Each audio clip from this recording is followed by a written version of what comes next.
अरे बहू, ये अचार की बरनी कहाँ ले जा रही है? शारदा जी अपनी छोटी बहू से पूछती है।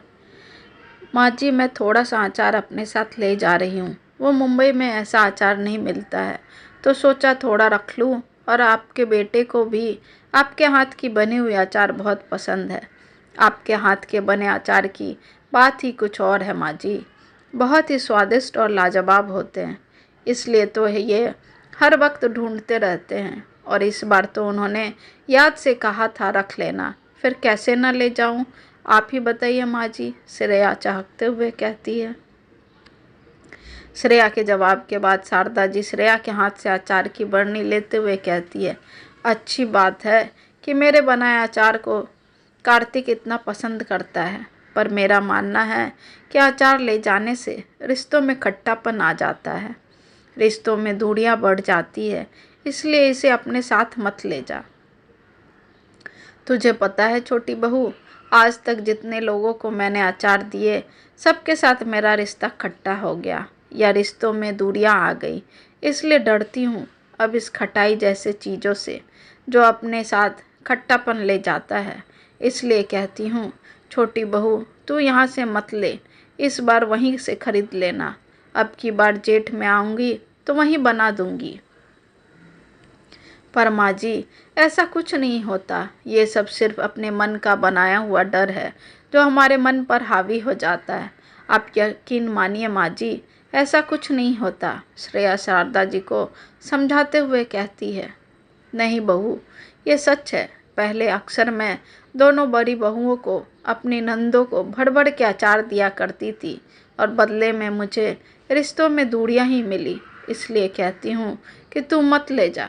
पहले ही दोनों बहुएं नंदे मुझसे दूर हो चुकी है, अब तू भी हो जाएगी तो ना बाबा ना, मैं ये बर्दाश्त नहीं कर पाऊंगी छोटी बहू। चल ठीक है, तुझे यहाँ से कुछ ले जाना ही है तो कुछ मीठा ले जा, जिससे रिश्तों में मिठास बनी रहेगी। श्रेया का गाल प्यार से छूते हुए शारदा जी कहती है।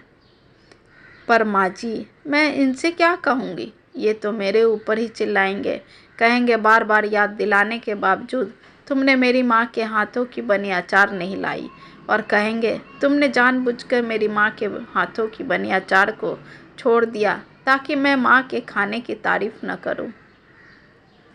माँ जी, ये तो मेरे ऊपर ही तोहमत लगा देंगे और कहेंगे माँ बेटे के बीच दूरी लाने की सोच रही हो। नहीं माँ जी, मैं तो ले ही जाऊंगी, नहीं तो हमेशा ताने सुनने पड़ेंगे। और इन्हें आपके अचार से इतना प्यार है कि हर दिन खाने में तो थोड़ा न थोड़ा अचार चाहिए ही, और नहीं दे होगा तो मैं क्या जवाब दूंगी? ना माँ जी, मैं ऐसा नहीं कर सकती हूँ। चलिए दीजिए अचार की बरनी। श्रेया अचार की बरनी की तरफ हाथ बढ़ाते हुए कहती है। बोली न बहू, नहीं दूंगी।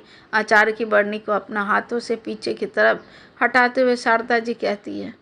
नहीं माँ जी, मैं तो लेकर ही जाऊंगी, चाहे आप कुछ भी सोचो।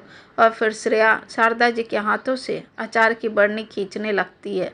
इसी खींचातानी में बरनी हाथ से छूट जाती है और टूट जाती है। सारा आम का अचार फर्श पे फैल जाता है, जिसे देखकर शारदा जी गुस्से से कहती है, पड़ गया कलेजे में ठंडक। कब से समझा रही हूँ, बात भेजे में घुस नहीं रही है।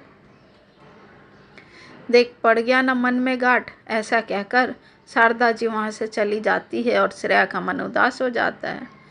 बरनी टूटने की आवाज़ सुनकर काम वाली बाई मुनिया की माई भाग कर आती है और आम के अचार को यूँ तेल मसालों से अलग थलग देखकर अफसोस करते हुए कहती है, जे का कर दी बहू रानी, बरनी तोड़ दी। बेचारी तेरी सासू माँ कितने प्यार से हर साल आम के अचार के लिए जेठ के महीने का बेसब्री से इंतज़ार करती है, ताकि हर साल की तरह अचार बनाए, और जब वो बेटे और बेटी दामाद आए तो बड़े चाव से इसका लुत्फ़ उठाए।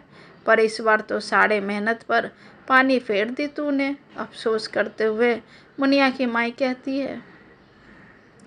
फिर झाड़ू से सारे कांच के टुकड़े के साथ अचार भी उठाने लगती है और उठाते उठाते श्रेया से पूछती है, बहू रानी, ऐसे कैसे तोड़ दिया? बेचारी तेरी सासू माँ। मैंने नहीं तोड़ी काकी, वो तो हाथ से छूट गया, वो भी माँ जी से। फिर श्रेया मुनिया की माई से पूछती है, काकी, आप तो बहुत सालों से इस घर में काम करती हैं और आप उम्र में भी काफ़ी बड़ी हैं, तो एक बात बताइए, क्या सच में अचार ले जाने से रिश्तों में खट्टापन आ जाता है, जैसा माँ जी बता रही थी? क्या सच में माँ जी से सारे रिश्ते रूठे हुए हैं?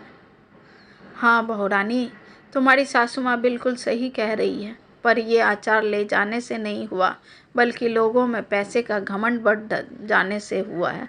तुम्हारी सासू माँ कभी अपनी नंदों की कुबेर की हुआ करती थी, जो मर्जी वो मांग कर ले जाती थी, और तुम्हारी सासू माँ दे भी देती थी।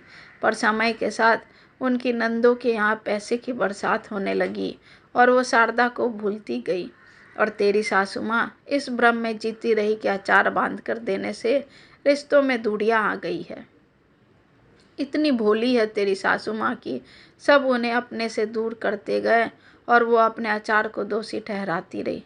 ठीक है, ऐसा ही तुम्हारी जेठानियों के साथ भी हुआ।